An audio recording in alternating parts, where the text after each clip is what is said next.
ግን በስር ዞሮ መሽናታቸው አንቺ የጸለዩልኝ ነው ብለሽ የምታስቢው ላይ አይደለም ያሉት። የራሳቸው የወጠራቸው ነገር አለ። ራሳቸውም በውጥረት በችግር ውስጥ ያሉትና ለእነሱ ልትጸልይላቸው ይገባል ጭራሽ ማለት ነው። ይሄኛውን በዚህ እናልፈውና ከዛ ቀጥሎ ደግሞ አንቺ ራስሽ አርግዘሽ ነው ራስሽን ያየሽው? አዎ ስለ ድንገት አረግዝ የሆነ ወይ የሚል ነው ውስጥ ያለው። ድንገት አረግዛለሁ ከቀረልኝ ቅሪት ከሆንኩኝ እዚህ ጉድጓድ ከዘለልኩት ይወርድብኛል ነው እንጂ አርግዤ አይደለም ያየሁት። በህልም ስለ እርግዝና ማሰብም ሆነ ማርገዝ በሀሳብ ስለመወጠርና ቂም ስለመያዝ ወይም ደግሞ በልብ የሆነ ሀሳብን ስለመቋጠር ነው የሚተረጉመው ትርጉሙ ማለት ነው። እና አንዲት ሴት በህልሟ እንዳረገዘች ሆኖ ከታያት ወይም ሆዷ ገፍቶ ካየች የሆነ የያዘችው ሚስጥር አለ ማለት ነው። የያዘችው ልትናገር የምትፈልገው ነገር አላት። ስለዚህ መናዘዝ የሚገባሽ የሆነ ኃጢአት ያለ ይመስለኛል። የሆነ ለንስሐ አባትሽ መናገር የፈራሽው መናዘዝ የሚገባሽ ኃጢአት ያለ ይመስለኛል። ወደታች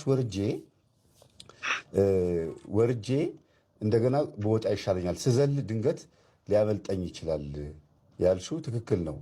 ወደታች ወርዶ ከጉድጓድ ውስጥ ወጥቶ እንደገና መሻገር ጥበብ ነው፣ ጥሩ ነው። አንደኛ ዝቅ ብሎ በቀኖና በንስሐ መታጠብን ያሳያል።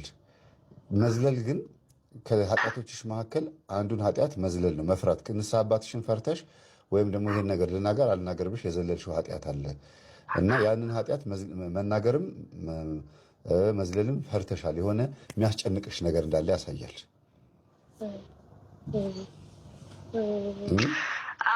እኔ ጋር ብዙ ኃጢአት አትንገሪኝ። እኔ አልነግርህም። ብዙ ኃጢአት አለ አልነግርህም። ቆይ ተረጋጊ። ህልም ፍታልኝ ያልሽው ማብራራት አይጠበቅብሽም። በቃ ያዥው እዛው። ለምን ግን ቄሱ ያሉሽን ነገር ንገሪ። ቄሱ አሉኝ ያልሽውን ተናገሪ። ኦኬ እሱን ልንገርህ። እሺ ከዛ ይሄን ህልም ካየው በኋላ ባለቤቴ መጣ። እሱ ሲመጣ ነው ንስሐ የምሰጠው ለሱ ብለውኝ መጣ ማለት ነው። ባሌ አሁን ከመጣ 1 ዓመቱ ነው። ምንም ሰላም የለንም። እሱን በኋላ እንዳልኩ መጥቼ ነው ማብራራው እንጂ እንደዚህ አይደለም ታሪኬ። ከዛ በኋላ መጣ። ሲመጣ ደወልኩና ይሄን ህልም አይቻለሁ። ደወልኩና አባቴ ቤት እንዲረጩልኝ ይፈልጋለሁ እና እባክዎትን እሱም መጥቷል ስል ኖ እኔ አልችልም አሁን አሉኝ። እሺ አልችልም አሉኝ። ከዛ ሲሉኝ በቃ እሺ በተመቸውት ቀን ብዬ ተውኩኝ እና እዛ ቤተክርስቲያን ሄዳለሁ። ታሪኩ ብዙ ነው። እዛ ቤተክርስቲያን እየሄድኩ እያለ ሳያቸው ፊታቸውን እያዞሩብኝ ነው የሚሄዱት። ፊት በቃ አላለን ጥሩ ፊት አላይም። ከዛ ሲል እንዴ ምን አድርጌያቸው ነው አልኩና አንድ ቀንም ጠጋ ብዬ እኔ ስላወራቸው ስል ሌላ ሴት ማውራት ጀመሩ። አንድ ቀን ግን እንዴት ነው አባቴ አሞኛል፣ በጣም አሞኛል አሉኝ። ታሙ እውነትም እኔ ይሄን ህልም እንዳየው በጣም ታማሙ። ስታል ምናምን ሆኖባቸው ቤተክርስቲያን ቀሩ ምናምን ሲባል እሰማለሁ። እዛው ሲል ጠይቄያቸዋለሁ ራሱም ደውዬ። ከዛ በኋላ በስንተኛው ቀን ደወልኩና ደግሞ ሄድኩና አባቴ እንደዚህ ነበር በፈለግሽ ሰዓት ጥሪኝ አሉ ደግሞ መልሰው ማለት ነው። ከዛ እንደዚህ ሲወላውሉ አይ ይሄ ነገር የሆነ ነገር አለው ማለት ነው። ይሄን ህልም ካላስፈታው በስተቀር እኔ እሳቸውንም እንትን አልልም። በቃ እኔ ጠቅልዬ ለሚቀጥለው አመት መምህርማ ቤቱም ሄጄ ሱቁም ቢሆን ወድቄ እዛ ንስሐ አባት ፈልጌ ቁርባንም ቆርቤ እመጣለሁ እንጂ በጭራሽ እንትን አላለም። እሱን ደግሞ ናን ሄድ ቤተክርስቲያን ሲሄደው አይሄድም። ናን እንትን እንበል ስለው እንትን አይልም። ስለዚህ በጭራሽ አልተግባባንም። ያለው ችግር በጣም ከባድ ችግር ነው ያለው። እኔ እሱን ትቼዋለሁ። እሱን ልተውና ይሄ ነው ያለው እሳቸው የደረሰባቸው ነገር እና ያደረጉኝ ይሄንን ነው። እዚህ ጋር ምን አይነት ያመለክታል ነው የምለው።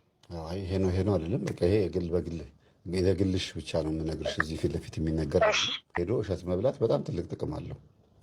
በሀብት ረጅም ዓመት መቆየት ማለት ነው። እሸት መንቀል ግን ከባድ ነው። ከስሩ መንቀል ኪሳራ ነው፣ ውድመት ነው። እንደገና ስራህን በሙሉ ትተህ ሌላ አዲስ የሆነ ስራ እንደምትሰራ ወይም እንደምትሰግ ነው የሚያሳየው። ስትጽፉ ሙሉ አድርጋችሁ ጻፉ። እሺ እንዴት መቀበል ቀለበት መቀበል ምንድን ነው ብላ ጠይቃለች። ከማን የተቀበልሽው የሚለው አልተገለጸም። እንደዚህ ብላችሁ አትጻፉ። አሮጌ የትዳር ቀለበት ከሽማግሌ ከሆነ የተቀበልሽው እርቅ ነው፣ ትታረቂያለሽ። ከቀድሞ ባልሽ ወይም ከቀድሞ ሚስት ትታረቃለህ ማለት ነው። ቀለበቱን ከመሬት ከሆነ ወድቅ ያገኘኸው ወይም ያገኘሽው እግዚአብሔር አምላክ የተባረኩ ልጆችን የተባረኩ ዘሮችህን በሙሉ በእጅህ እንደሚያስገባና በአጠቃላይ ያንተን ሐሳብ እንደሚቀበሉ እንደሚሰሙ ያሳያል። ስለዚህ ስትጽፉ ሙሉ አድርጋችሁ ጻፉ። እሺ እዚህ ታያለች እና ይሄንን አጋጣሚ ተጠቅማ ደምሽን ለመንፈሱ ለመገበር አስባ ነበር። አንቺንና ደምሽን ለመንፈሱ ግብር አድርጎ ለማቅረብ እድልም ሊሆን ይችላል። አጠቃላይ በዘራችሁ በቤተሰባችሁ ወይ እንደዛ ይደረግ ይሆናል እና ይሄንን እኔ ከአንዲት ልጅ ሰምቻለሁ። ምንድን ያለችኝ አባቴ ሀብታም እንድትሆን ልጅህ የመጀመሪያ ልጅህ ያየችውን የመጀመሪያውን ደም አምጣ ተብሎ አሁን ልጅቷ ዊልቸር ላይ ተቀምጣ የቤቱ የአምልኮ ሙሽራ ናት ማለት በቃ ቤት ውስጥ የፈለገችውን ትብላ ትጠጣ ተብሎ ተፈቅዶላት እንደፈለገች ነው የምትሆነው። ግን ወንድሞቿና እህቶቿ ከሷ በኋላ የተወለዱት በሙሉ ውጭ ሀገር ምናምን የተለያየ ሀገር ሆኖ ይኖራሉ፣ ይሰራሉ። የመጀመሪያ ልጅ ግን የሰውየው ልጅ ግን እስካሁን ድረስ ከአንዲት የቤት ሰራተኛና እሷ ብቻ እዚህ አዲስ አበባ የሆነ የሚያስፈራ ግቢ ውስጥ ሰው እንኳን ለመግባት የሚያስፈራ ግቢ ውስጥ ተቀምጣለች። ሰው እንኳን ጎረቤት እንኳን ሊጠይቃት አይገባም። ዛፍ ብቻ ያለበት ግቢ ውስጥ ነው የምትኖረው እና ለመንፈሱ ገብረዋት ነው ሁሉም ውጭ ሄዱት። አባትም እናትም ውጭ ናቸው። አሁን የመጀመሪያ ልጃቸው ግን እዚህ ናት። ግን እኛንን ይህንን የምንለው እኛ ይሄ የመናፍስት ሴራ የገባን እንጂ እነሱ ምክንያት አላቸው። ውጭ ሀገር ያሉት አሁን ነይ ስንላት እምቢ አለችን ይላሉ። ወደ ውጭ ሀገር ትምጣ ሲባል አልመጣም አለች ይላሉ። ምክንያት ነው የምትፈጥረው ልጅቷ። እኔ አልመጣም፣ እኔ ኢትዮጵያውያን መሆን የምፈልገው እኔ ሀገሬን እወዳለሁ። ልጅቷ እዚህ የቀረችው እንጂ ለሕክምናም ለምንም ትምጣ የሰራውን ስለሚያውቅ ልጁ ለምን ዊልቸር ላይ እንደተቀመጠች፣ ለምን ሽባ እንደሆነች፣ ለምን አይኗ እንደተጠናገረ ወይም እንደዚህ ዞሯ ላይ አይኗ ለምን እንደዚህ እንደሆነች ያውቃል። ጸጥ ብሏል። በኋላ እኔ ተጠርቼ እንደዚህ ጓደኛዋ ናት የዚች የታመመችው ጓደኛዋ እንደው መምህር ስታስተምር አንድ በጣም የምታሳዝነኝ ጓደኛ አለችኝ እና ድንገት ለሰይጣን ተሰጥታ ይሆን ግብር ትሆን አለችኝ። እኔ አላውቅም። ሁሉም እህትና ወንድሞቿ ውጭ ናቸው፣ አባቷም ጭምር እናቷም ጭምር። እሷ እዚህ ናት እና እድሏ ተወስዶ ይሆን አለችኝ። አላውቅም። እስቲ እንያት አልኩኝ። ሲሄድ ልጅቷ ታሳዝናለች። በእድሜ 48 47 ትሆናለች። ሰውነቷ ግን የ60 ዓመት ምናምን የ50 ዓመት ምናምን አሮጊት ነው የምትመስለው እና በጣም ነው የምታሳዝነው። ምንድን ነው የሚታየሽ? እስቲ ህልምሽን ምናምን ንገሪኝ አልኳት። ሁል ጊዜ አባቴ ከብልቴ እንደ ውሃ ደም ሲቀዳ ነው የማየው። እንደ ውሃ እንደ ቧንቧ መጥቶ ይከፍታል፣ ይዘጋለሁ እና ይሄን አያለው። እኔ ደግሞ የመሰለኝ የቤቱ በረከት እኔ እንደሆንኩኝ ነው የሚገባኝ አለችኝ። በይ እንደዛ ከሆነ ይሄን ትምህርት አዳምጭ ብዬ ለመጀመሪያ ጊዜ ትምህርቴን ሰጥቻት እናንተ የላካችሁልኝ ለአንዳንድ ሰዎች ይህንን ስልክ ስጥና ይማሩበት ትርፍ ስልክ አለኝ ብለው የሚያመጡ ሰዎች አሉ። አሮጌ ስልክ ምናምን ለድሃዎች ለምስኪኖች ስጥ እያሉ የሚያመጡልኛል እና ሰጠዋት።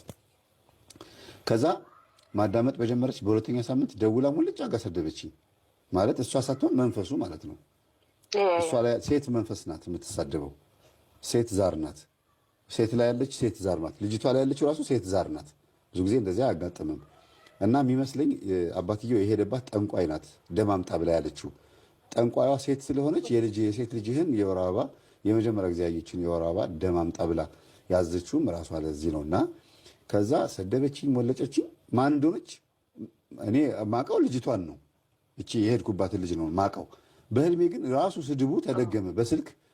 የሰደበችኝ ግን ሌላ ጠይም ጥርሰ ፍንጭት የሆነች በጣም የምታስፈራ ለየት ያለ ወንበር ላይ የተቀመጠች ሴትዮ ልጅ ቁጭ አጋ የምትሰድበኝ እና ከዛ ጥርሰ ፍንጭት የሆነች ሴትዮ እንደዚህ ወፍራም ጸጉሯ እንደዚህ ምናምን ብዬ እናንተ ቤት መታ ታውቃለች ወይ ብዬ ስላት ጊዜ አዎ አለችኝ።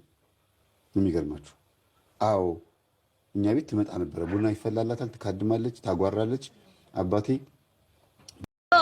ምንድን ነው የምታሰቃያቸው? ዛር ነኝ። ዛር ነህ? የአባቴ እናት ዛር ነኝ። የአባቴ እናት ዛር ረመረኛል። ወጣ ነው። ምን አረካቸው? እግራ ወገባ ዝሪያታለሁ። ወገባ አስረሃል? ጫንቃዋ ጸምጃታለሁ።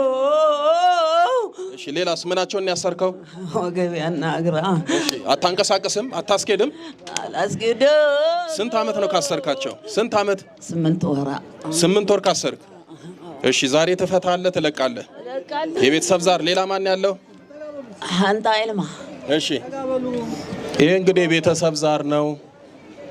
ሲገበር የነበረ አሁን መጨረሻ ግብሩ ሲቀር እንደዚህ ጅግር አስሮ ቁጭ ያረጋል 8 ወር ነው እንግዲህ ያሰራቸው እሺ ሌላ ምን አረካቸው ሌላ ምን ማላረኩ በልሽ በስላሴ ስም በል ትለቃለህ በስላሴ ስም በመድኃኔዓለም ስም በመድኃኔዓለም በኪዳነ ምሕረት ስም በኪዳነ ምሕረት በቅዱስ ሚካኤል ስም በቅዱስ ገብርኤል ስም በቅዱስ ሩፋኤል ስም እጅግራቸውን ወገባቸውን ያሰርኩትን ፈትቻለሁ ከሰውነታቸው ላይ ለቅቄያለሁ በስላሴ ስም ለዘላለም በሲኦል ታስሬያለሁ ከእንግዲህ በኋላ በህመም አልፈትንም በል 7 የጮናውጡ ተለበል አንቀጥል 2 3 4 5 6 በለ መጨረሻ ገንዝና ሄድ ቅዱስ ገብርኤል ሲኦል ያወርድ እግዚአብሔር ይመስገን መብራንን አመስግኑላቸው እስኪ አማትቡ እናቴ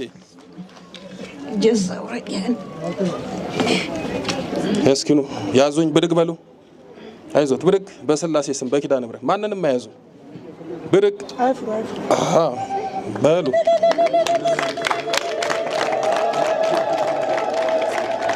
በደንብ ተራመዱ እሺ ኑ ወደኔ ኑ እናቴ እንኳን ኪዳነ ምሕረት ፈታችሁት ደስ አሎት አዎ ደስ ብለኛል እጅግሮትን ወገቦትን ያሰረው የቤተሰብ ዛር ነበር ያቃሉ ዛር እንደነበር አዎ አውቃለሁ ይሄው እሱን ያሰሩት እንኳንም በቤታችን ፈታችሁት ይሄው ኪዳነ ምሕረትን አመስግኑ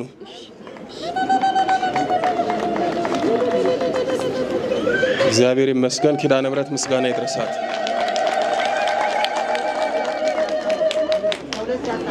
ይሄ እኮ ነው ዛሩ መተቱ ድግምቱ ያስራል ይጠፍራል ና እስኪ ልጅየው ደህና ነህ እንደኔ እግዚአብሔር ደስ አለህ በጣም ደስ ብሎኛል ከመጀመሪያም ጦጦ ይያሉ ምን መጣ ነበር የዛሬ 5 አመት እሺ ይያት መጥቼ ነበር እንደዚህ ለቆ ነበር እንደገና ደግሞ አመማት ከዛ እጅግራቸውንም ማሰረ ጭራሽ አትንቀሳቀስም ቤት ላሞች ነበራት ትሰራ ነበር አሁን ጭራሽ አልጋ ላይ የሚያነሳት እኛ እዚህ አዲስ አበባ ነው የምኖር እሷ ጎንደር ነው የምትኖር ማን ያንሳት ከዛ በቃ ከአልጋ ላይ የሚያነሳም የሚያገላብጥም የለም ጭራሽ ብቻዋን ናት ነበረች ይሄው ኪዳነ ምሕረት ፈታችልህ እግዚአብሔር ይመስገን እናገሩላችሁ ያልኩ እኔ ከናዚዎች ማመን ሁላችንም ታመናል ህመማችን የተለያየ ነው አንዳንዱ ያስተሳሰብ በሽታ አለበት አካሉ ጤነኛ ነው ግን በአስተሳሰብ ውስጥ ሰይጣን ይናገራል አጋንንት ያወራል ርኩስ መንፈስ ያወራል ውስጡ ላይ ሆኖ ክፉ መንፈስ ቋንቋው ሆኗል እንዲህ ቋንቋው የሆነ ህዝብ ፊት ደግሞ ጸልየህ አመስግነህ አምልኮትን ገልጸህ ተንበርክከህ ሰግደህ ስትናገር ያ ክፉ ቋንቋ የለመደው ሰው ታማሚ ነው ይታመማል ጸልየህ ስትናገር ወይም ጸልየሽ ለባልሽ ስትናገሪ እሱም አይጸልይ ከሆነ በቋንቋሽ ይታመማል የጸለይሽበት ድምጽ ሲወጣ ውስጡ ያለው መንፈስ ያመዋል ወይም እሱ ጸልዮ አንቺ ማትጸልይ ከሆነ እሱ በጸለየበት አንደበት ሲናገር አንቺን ያምሻል ውስጥ ያለው ቋንቋን የሚያዛባ ባህሪን የሚያቀጭጭ አስተሳሰብን የሚያደክም የህይወት እንጀራን የሚያጎሳቁል የተስፋን ኃይል የሚያጨልም ክፉ ጠላት በባህሪ ውስጥ ስላለ ጸልያችሁ እንዲህ አይነቶችን ስትነግሯቸው ይጨነቃሉ ምንድነው የሚለው ይላል በአንድ አይነት ንግግር እየተናገራችሁ መደማመጥም መሰማማትም አይቻልም ለምን የሚያመልከውና የማያመልከው የሚጸልየውና የማይጸልየው መካከል ቋንቋ ይዘርበራረቃል ግን አንድ አይነት ነው ድምጹ አይ ዲያብሎስ ስር ሰዶ አናኖራችንን በሐሰት ብዙ መንገድ ላይ አበላሽቶብናል እግዚአብሔር ሐሰትን ይናገር ዘንድ ሰው አይደለም ማለት እንግዲህ እሱ በሐሰት ብዙ መንገዶችን ሄዷል ማለት ነው የሐሰት ድምጾችም በባህሪ ውስጥ ከሟርቱ ጋራ በተያያዘ የአዚምነት አሰራር ላይ የራሱ የሆነ የሐሰት እጅ ነበረበት አሁን እግዚአብሔር ተናግሯል እኔ ሐሰት አልናገርም ማለት በቃ አለቀኩ ንስሐ ገባ በለዓም ከላይ የጻድቃንን ሞት እኔ ልሙት ፍጻሜ እንደ እርሱ ፍጻሜ ትሁን አለና ልብ ውስጥ አተመበት ህሊና ውስጥ አተመበት እነዚህ ከሱ የሚወለዱ ልጆች መድኃኒታችን ኢየሱስ ክርስቶስ በተወለደበት ቦታ ላይ የአምልኮት፣ የክብር፣ የጸጋ፣ የሞገስ፣ የሰላም፣ የፍቅርና እንዲሁም ደግሞ የቸርነት ሥራ በአንድ ጊዜ ያከናውናሉ። በሰውነት ውስጥ ምን ስላለ ይመስላችኋል? የጻድቃንን ሞት እኔ ልሙት አለ፣ ፍጻሜም እንደነርሱ ትሁን። ይህን ባለበት ቃል ውስጥ ታች ወረደና ባላቅ ሆይ ተነሳ ስማ፣ የሶፈር ልጅ ሆይ አድምጠኝ። ሐሰትን ይናገር ዘንድ እግዚአብሔር ሰው አይደለም፣ ይጸጸትም ዘንድ የሰው ልጅ አይደለም። እርሱ ያለውን አያደርገውምን? የተናገረውንስ አይፈጽምምን? እነሆ ለመባረክ ትእዛዙን ተቀብያለሁ። እርሱ ባርኳል፣ እመልሰውም ዘንድ አልችልም። በያዕቆብ ላይ ክፋትን አልተመለከተም፣ በእስራኤልም ላይ ጠማምነትን አላየም። አምላኩ እግዚአብሔር ከእርሱ ጋር ነው። እስራኤል የሚለው ቃል የልዑል አገልጋይ ማለት ሲሆን ከኛ ሕይወት ጋር ታዲያ ምን ያገናኘዋል ስንል ከኛ ሕይወት ጋርማ ስንት ዘመን ከተገናኘ እኛ እስራኤል ዘነፍስ ስንባል እነዛኞቹ እስራኤል ዘስጋ ይባላሉ። እኛ እስራኤል ዘነፍስ ሆነን በታሪካችንም ውስጥ ታቦተ ጽዮንን ይዘን የብሉይ ኪዳን ኃይልንና መንፈሳዊ በረከትን ከፊታችን አቁመን በዛ በተፋቀርንበት በጎነት ውስጥ ዛሬ የምንረጋገምበት ክርስቲያናዊ ሕይወታችን የጨለመበት እድል ላይ ደርሰን ሌሎች እምነት የሌላቸው ሲዋደዱና ሲፋቀሩ እምነት ያላቸው ሲነካከሱና ሲባሉ ምን ያህል የዘመኑ ሰይጣን ስልቱን ለውጦ ክርስትና ላይ አደጋ እንደሚጥል ልንገነዘብ ጊዜ አላገኘንም። እየሰማን ነው። ጎሜር አበቃ። ቀስትን እሰብራለሁ አለ። ያልተሰበረ ምን አለን? አይናችን እያየ ዘመናችንን ጊዜያችንን እያወቅነው ንጉሳችንን አጣን። ሚኒስትሮቻችን በአንድ ዘመን በአንድ ጊዜ ደብዛቸው ጠፉ። ከዛ ቀጥሎ ትንንሹ ትልልቅ ሆናለሁ ሲል እየተቀደመ እግሩን እየተሰበረ ጭንቅላቱን እየተነደለ ወደ መቃብር የሚወረወር በሌሊት በጨለማ በየሸለቆው የሚቀበር ዘመንም አሳለፍን። ይህም ሆኖ አሁንም ያልፍልናል ብለን ስንጠብቅ እንደገና የምንጠብቀው ነገር ተስፋው መሆኑ ቀርቶ ተስፋ የሚያስቆርጥ በጎ መሆኑ ቀርቶ ክፉ የሚበልጥ ክፉ የሚያይል ሆነብንና ይሄው ከዘመናት ወደ ዘመናት የስደቱን ዓለምም እንዳማራጭ ይዘነው ይሄው እዚህ ኢትዮጵያዊ እንመስላለን። ሌላ መቼም ዜጋ የለም እዚህ ውስጥ ሌላ ሀገር ያለን አይመስልም። አሁን እዛ አዲስ አበባ ውስጥ የሆነ ወይ ጃል ሜዳ ወይ የሆነ ቦታ ላይ ቁጭ ያለ ነው የሚመስለው አይደል? እንደሚመስል ነው አይደለም? ተቸግረናል። የተሰበረ ነገር አላያችሁ። አበቃ። ጎሜር ተወለደች።